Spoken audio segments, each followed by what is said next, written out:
I would like first to thank the gallery for this kind of invitation. I mean, it's really a pleasure to be here. I would say for the third time. I mean, it's an absolute honor to give a talk today for, I would say, an excellent group of intellectuals and artists, and also I see also students around here.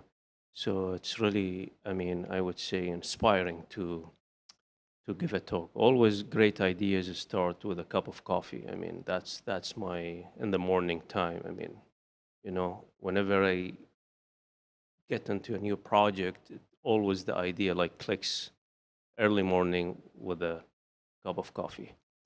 Uh, I've done a lot of projects about especially Abu Dhabi and Dubai. Recently, we have expanded that into, I would say, the GCC region, including other cities in the GCC. And also, we started a new project, not only looked into alleys at the local, I would say, scale, but we are also looking into the, I would say, the patterns of alleys from a global perspective. I mean, from North America all the way to Asia. So that's our next big project that we are working in the lab. So whatever you see today, I'm going to give you a little bit of snapshots into those new projects, but yet more to come in the future, I would say.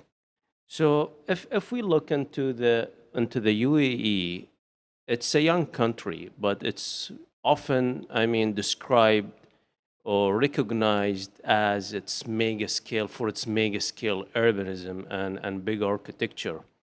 And that's globally because since 1950s and 1980s in the UAE, the ideology in city design changed from being like human-centric to being more car-centric. So facilitating more of a car movement and fast speed in the city, I would say. So no systematic ideology has considered the human skill since the 1980s, I would say. And urban design or city planning were considered as a big architecture, not as, I would say, a discipline that connects different other disciplines together: social science, political science, geography, architecture itself, landscape architecture, and art. So, overscaling the built environment was, I would say, important for meeting particular economic motives, but I would say socially sensitive practice should also be recognized. That's why, I mean, in general, the field itself, the field of urban design and city planning, were argued that it reached a dead end, meaning it's like very weak to provide new theoretical pathways for the next generation of architects and urban designers and urban planners. And this somehow applies to many regions. I would say the UAE could be one of those regions too, because I mean, once development typologies were modest, I mean, diverse, creative, meeting the human scale, if you look into those areas of the pre-1990s developments, then it became, after 1990s, I would say, monotonous, rigid, limiting, and carbon copies of one another. So replication in urbanism.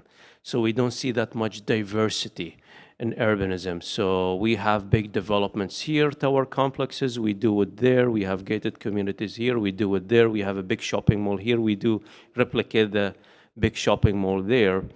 But I think we need a little bit more than that.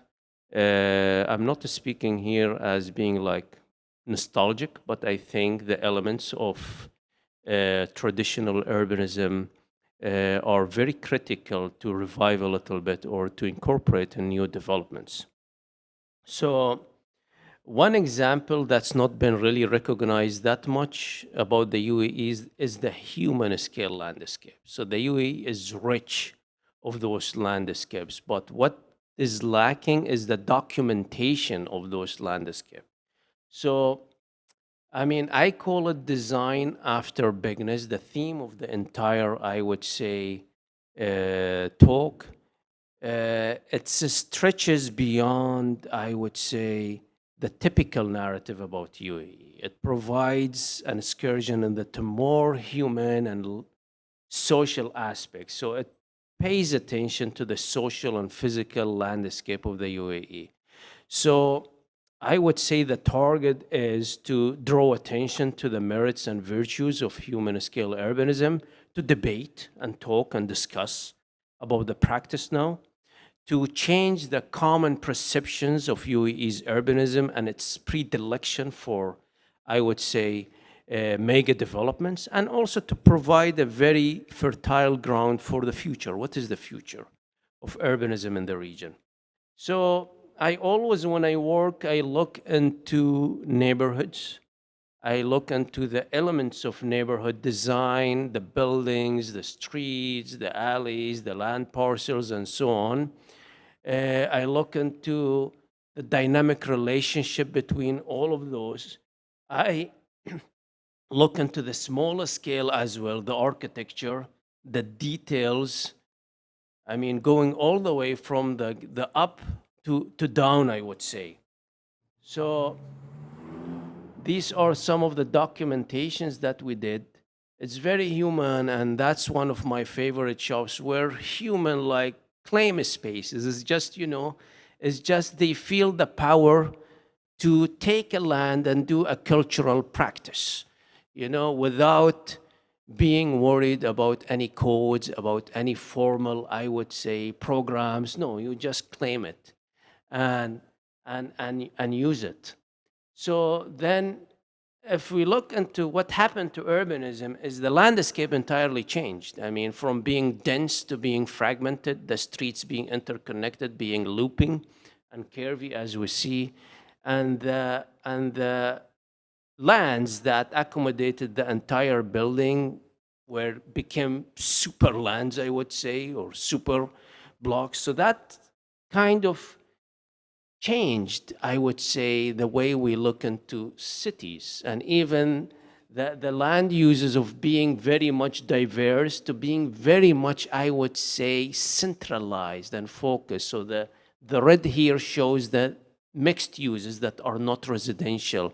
So it moves from very, I would say, being decentralized and concentrated to being very, I would say, at the center of the neighborhood. You cannot reach it that much frequently. So the street system from the grid, as you see, to looping, and the grid is always good for reaching a destination easily. So your streets are straight, your direction would be straight from point A to point B, rather than looking into looping and curvy streets that makes your trip way, way longer. So the density you can see from very, very dense areas to more like lower density areas, I would say. So that's what usually happened. Like 1 acre of land housed all of these units. Now it houses maybe from 16 to 6 units only per acre. So the landscape were very compact, I would say. Houses were close to each other. As you see here, it's very dense and very human too. Like people are very integrated with the landscape, I would say. And lots of stories. People in the city, we have lots of stories, how people live in these areas. And to dispersion, this is what really happened to urbanism, big developments, like, big areas, massive suburban sprawl, and so on. This is how it happened, like from very dense and diverse areas to more, I would say, dispersed. Then it came bigness, and the first action was to build like a very new downtown area. Here it's a different dynamic, a totally different dynamic, that where the public and private, I would say, enterprises come together and manage the developments, and all of these are big and massive in scale. You can see it in the big shopping malls, in the big high-rises, in the gated communities, in the plan unit developments. So whatever you see in the freeholds, we call it. So that was another, I would say, strategy to urbanize the city. Then we have the human scale. So bigness outshined and dwarfed the human scale in a time. But still, the UAE has a lot of examples of the human scale landscape, and it was our job to document those spaces. It's a place where people walk shoulder to shoulder. Everyone is equal. It's simple, is unpretentious. The landscape is generous enough to provide you with, I would say, a space for your cultural practice, for your daily practice, for your different activities. And people make those spaces their own. At the end of the day, alleys and front yards and all of these are public lands. People don't own it. That the property or those spaces belong to the government. But at the end of the day, people have the power to claim it for different uses. So this is one of the shots that we took, like in a neighbor. That's exactly, do you know where is the Coca-Cola Arena? Yeah, that's exactly, it's there. So this neighborhood does not exist anymore. So, yeah. That's just a corner where like seniors, and I mean, we don't see seniors anymore in our cities. So where do they hang out? Where do they meet? We don't really see them anymore. But you see them in these spaces. By the way, that's the mosque that's by the Coca-Cola Arena, and it's been refurbished recently. So the only thing that has stayed is the mosque. And this is what you see, life escapes, I would say, beyond bigness. Children in the city, seniors in the city, people like, you know, practice their daily activities. This gentleman lived in the neighborhood for 40 years and claimed a space for gardening and honey harvesting. And it's a place where he also welcomes neighbors every afternoon.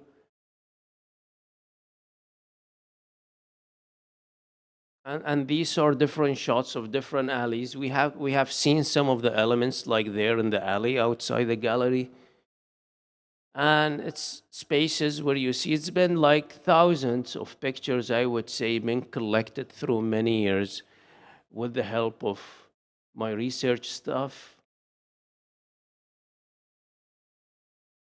And kids love it. I mean, kids love the outdoor, but unfortunately, in the new suburban locations, it's not safe for kids to play anymore outside the house. I mean, the traffic, the speed traffic is high, the right of way, the spaces between the houses are really large, so they kind of sometimes get lost, I would say, in these areas.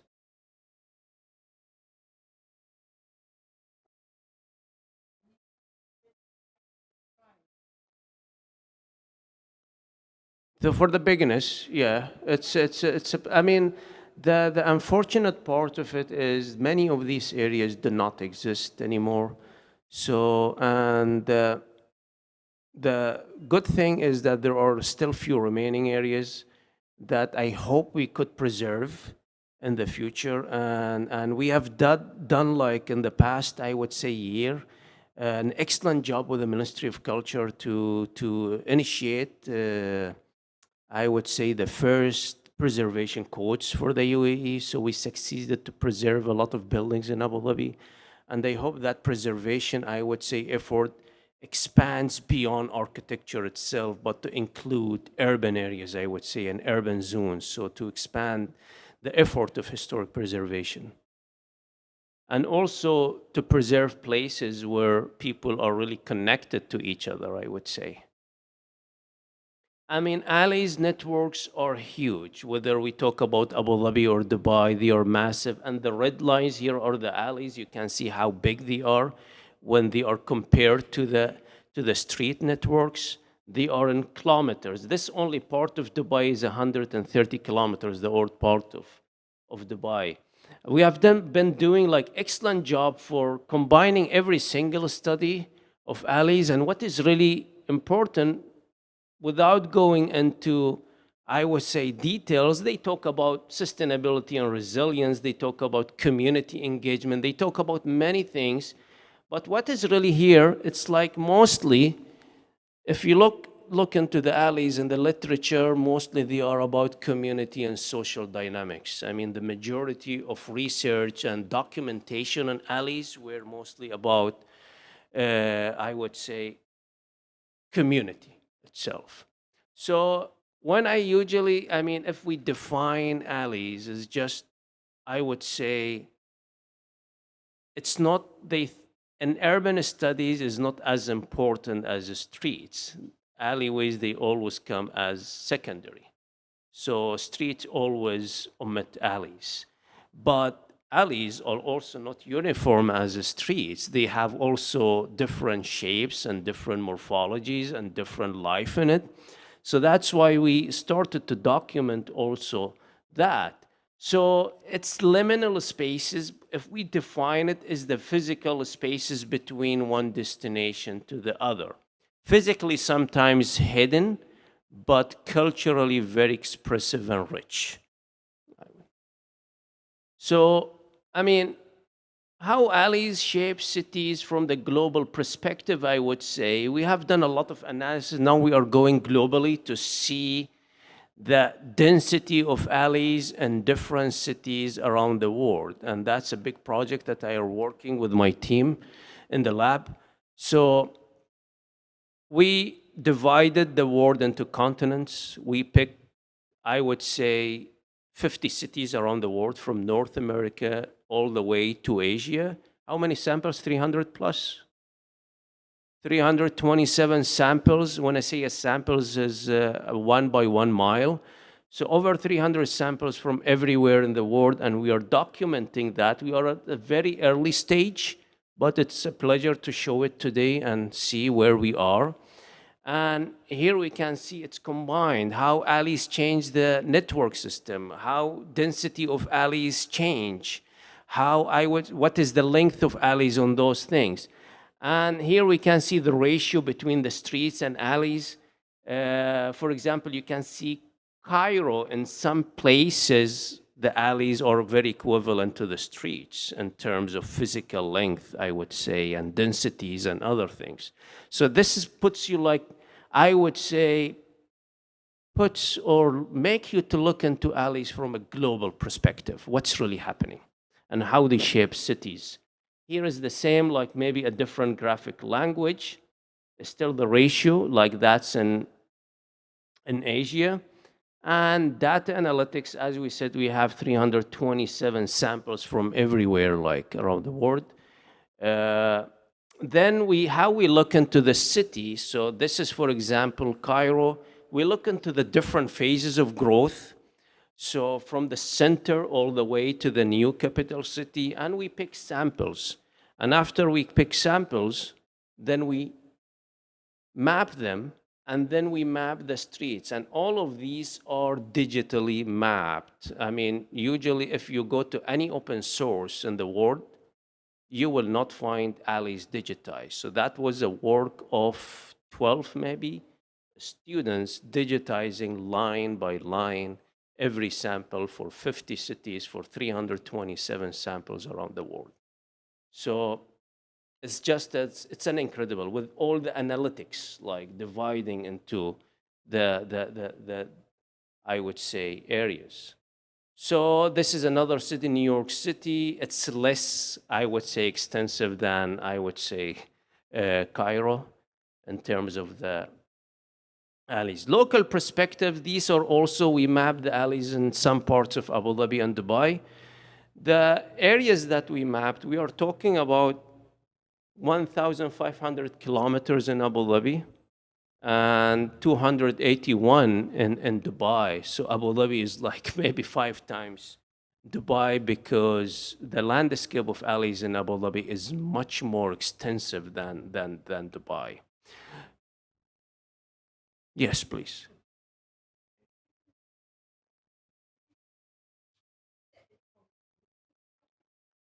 Yeah. I think Abu Dhabi is more like culturally oriented towards privacy. So if you find a land in Abu Dhabi, so it has alleys from every side. So back alley, side alley, side alley.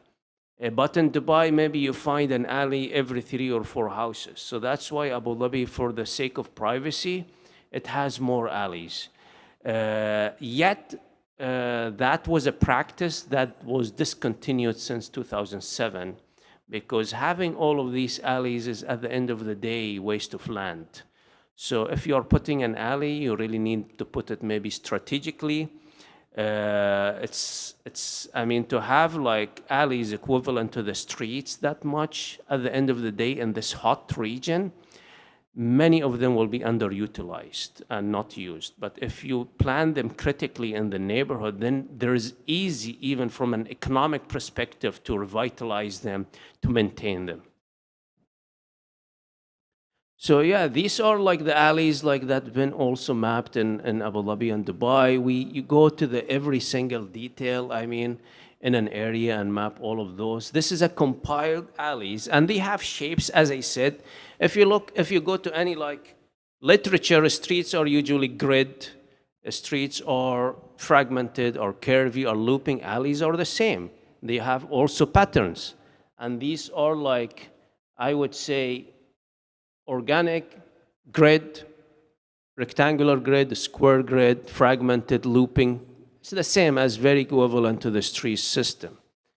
So we mapped neighborhood to neighborhood. We always start with like headshot and the big area, and take even small samples, see, I would say, the details, how many intersections they are providing, what are their length, what are their physical conditions.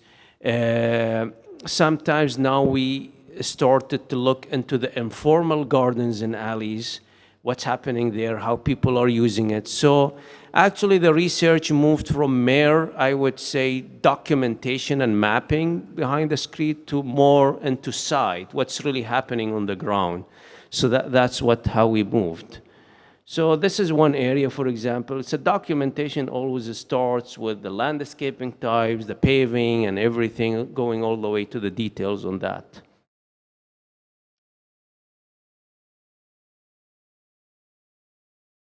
And you find, surprisingly, a lot of informal gardens, I would say, where people grow food in alleys, which is really interesting.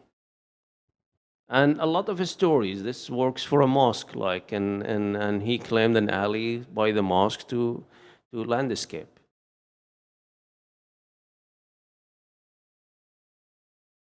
This is Al Khaldiya, is more urban, I would say. So the alley configuration is different. It's more urban. It's in between. They are situated in between maybe high rises, mid rises, low. It's different than a typical neighborhood. So it has a different, I would say, feeling than a suburban alley. That's Khalifa City, for example. You can see the extensiveness of alleys. It's a very massive system. If we zoom in, you can see all of these are alleys. And these are the different conditions.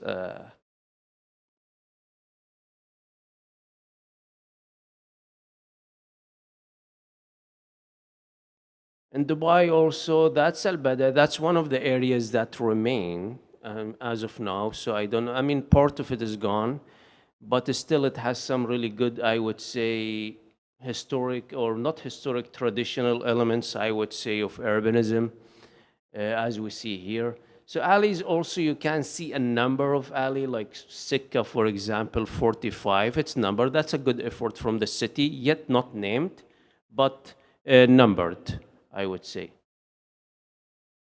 Here, a lot of interventions you can see here. And of course, more of these interventions, you find it maybe in more of a traditional neighbors. That's one of the favorite areas that's been covered, I would say. It's here around, like in Al Goz on the other area, not the industrial side. You can see it's been really like a very nice documentation, and it's subject to demolition, I would say. Many of them received recently, I think last month, a couple of families talked to me about eviction notices, because they don't own the land, by the way. They just live there as a subsidy, and it's been there, they have been there for 40 years. That's why.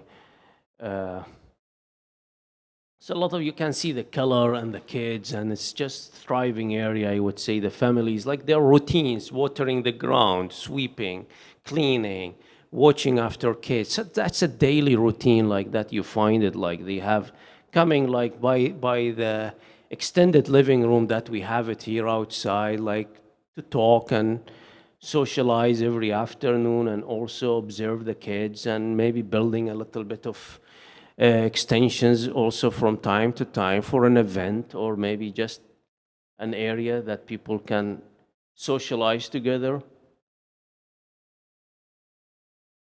I mean, all of these, they have interesting stories that they really don't want to move outside.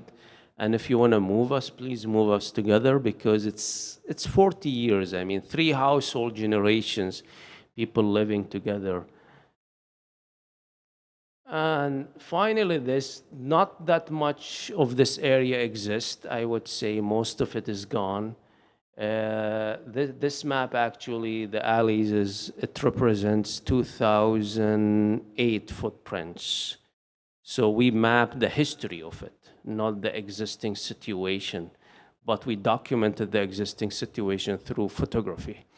So this is how it used to be. Now it does not exist at that much big a scale, I would say. It's just many of it is gone. As you see here, like it's very casual. Maybe you put your truck there and sell some fruits and vegetables on the lot.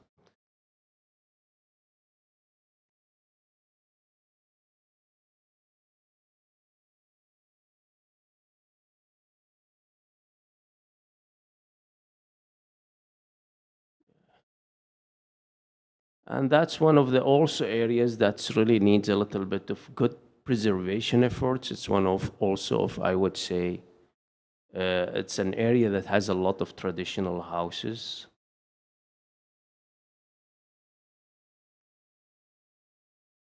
Future urbanism, I mean, I would say that's maybe one of the remaining areas. As you can see, the fence over there, it's ready for a new development. I mean, so I don't think that area will withstand the power of economics, I would say, especially if it's very close to the downtown area. It's worldwide. I mean, gentrification in areas close to downtown area is very common, and it's very challenging to I would say overcome.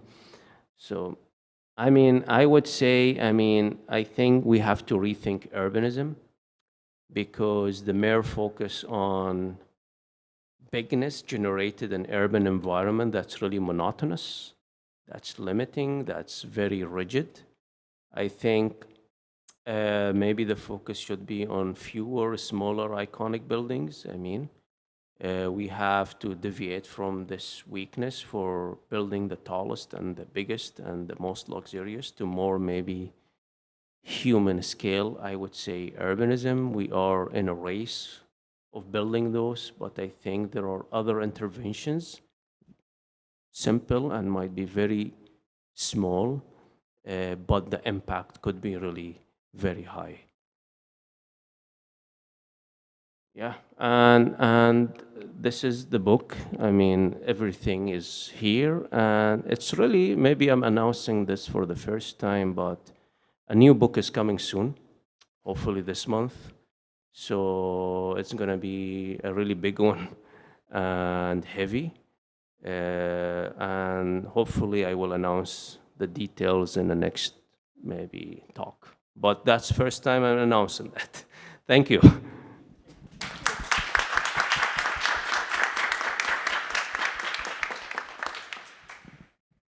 We can proceed with the questions, please, if you don't mind. Yeah, please.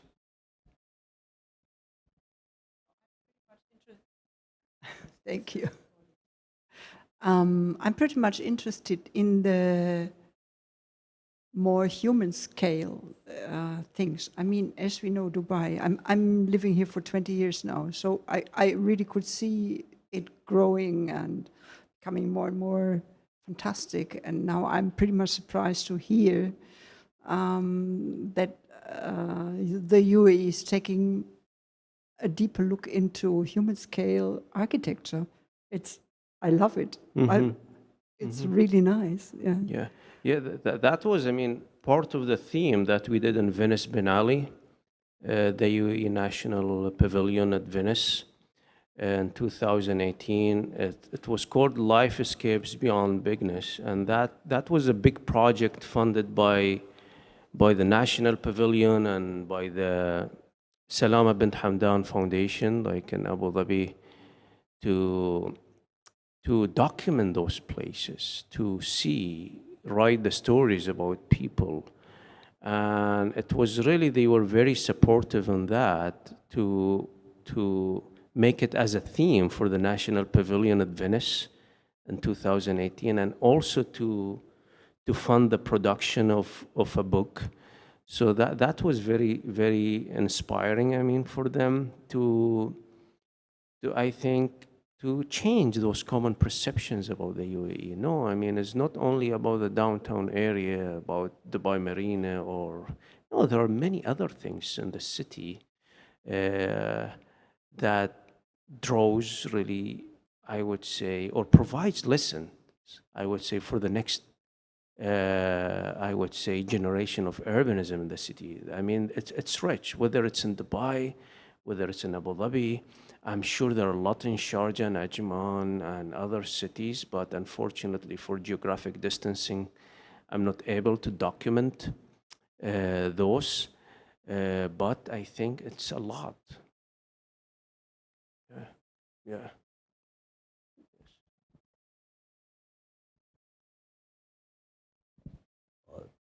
Good morning. So I loved your talk, and you mentioned Sharjah and Ajman.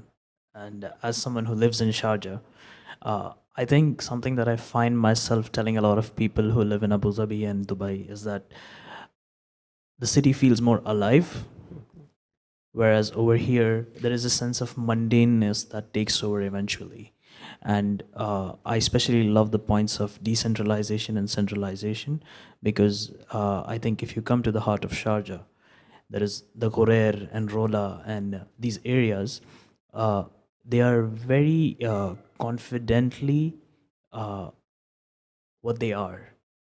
The whole point of where you can be somebody, and regardless of who you are, you can walk shoulder to shoulder with different people of different lives.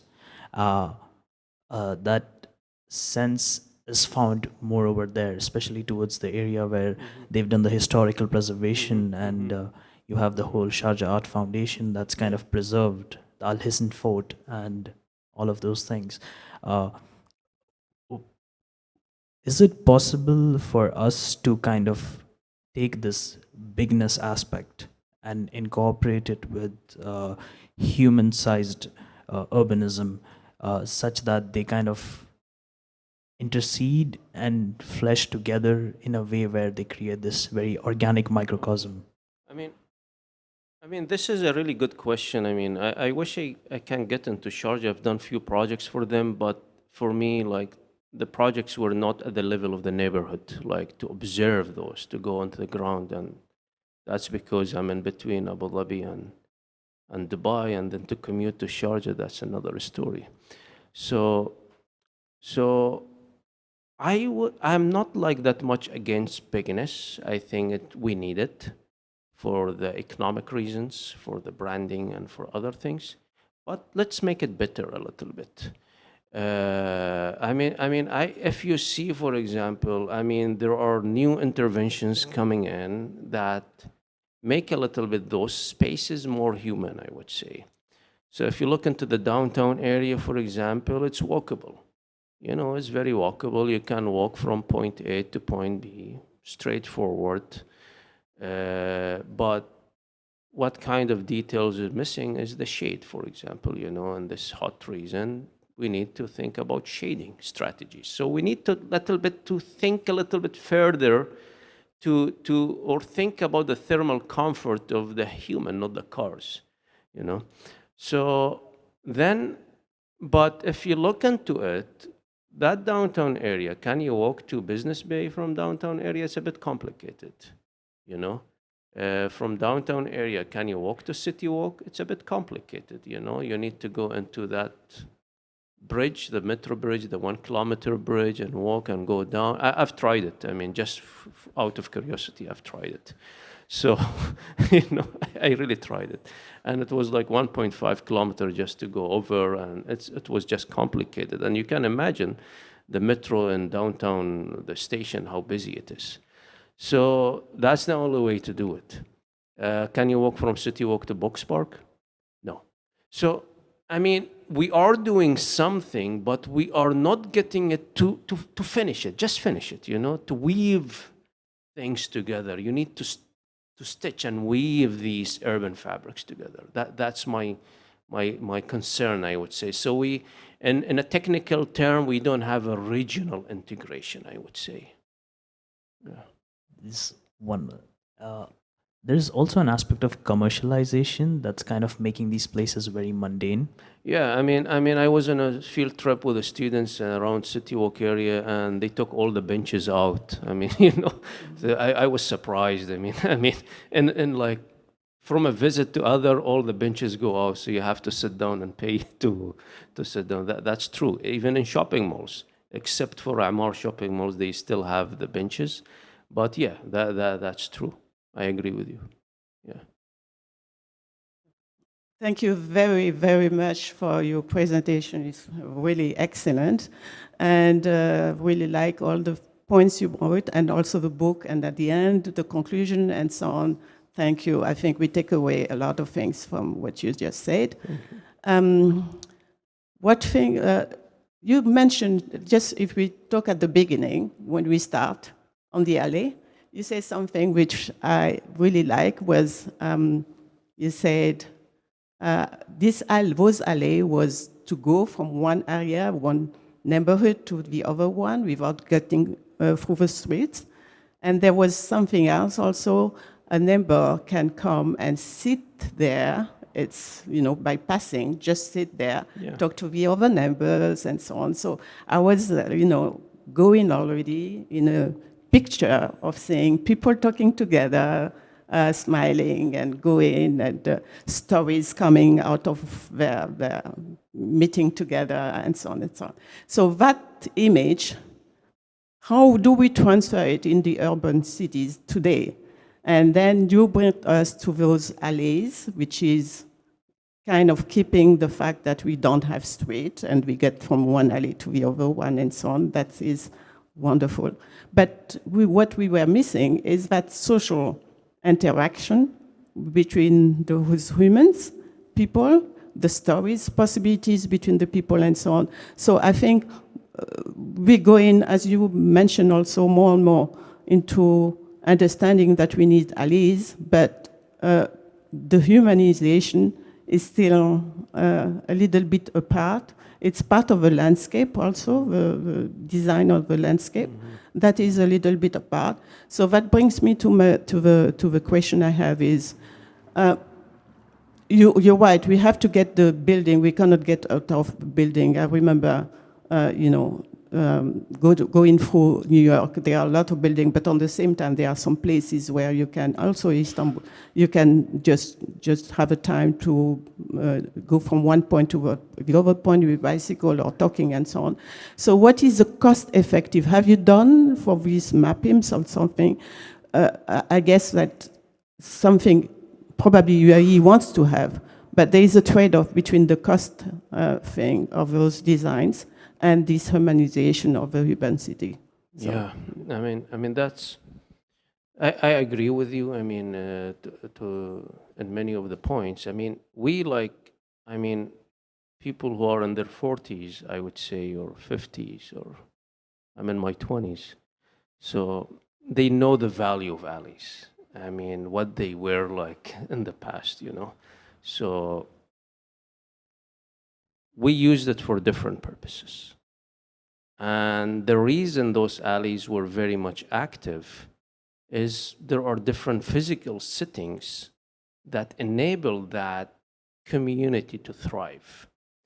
So the first rule would be density. You really need density. If you have an area with less than, I would say, 10 units per acre, that community will not be thriving. Because if you are far from each other, the hearts are also far from each other, you know. So you are here, you are behind a fence wall and way far from your neighbor. No, I mean, that's the communities of, that's why they are dead. So density, diversity. You really need diversity, not only areas where there are only residential areas, but also mixed uses a little bit, you know. Diversity of people, diversity of uses. There is a mosque here, there is a grocery store here, there is a bakery here, so people walk to it. You need a destination. So then there is connectivity. So you cannot like just plan dispersed streets and dispersed alleys that are fragmented in a nature. They have to be connected following a different system. So going to the coast, I mean, or getting back before the coast. So without, I mean, the public realm lost life in newer neighborhoods because they lost density, they lost diversity, and they lost connectivity. So the entire fabric, the physical setting changed. Before, my door was next to the neighbor's door. Now my door is behind a fenced wall. So I'm not connected even with the neighbor. So the coast, I would say, I'm not with that extensive alley system that we find it in Abu Dhabi, for example. Just imagine if we are going to do an urban intervention over there, that's going to cost a lot of money to maintain, from landscaping, from lighting, from paving. That's a lot. But what we can do here in our lab, and we did it with some students, is which alleys are more critical or most critical in terms of providing destinations, in terms of providing very central in the network. Then we can target those alleys and make an urban intervention with not, I would say, asking that much high budget from the government, I would say. Yeah. So we have to be selective. Yeah.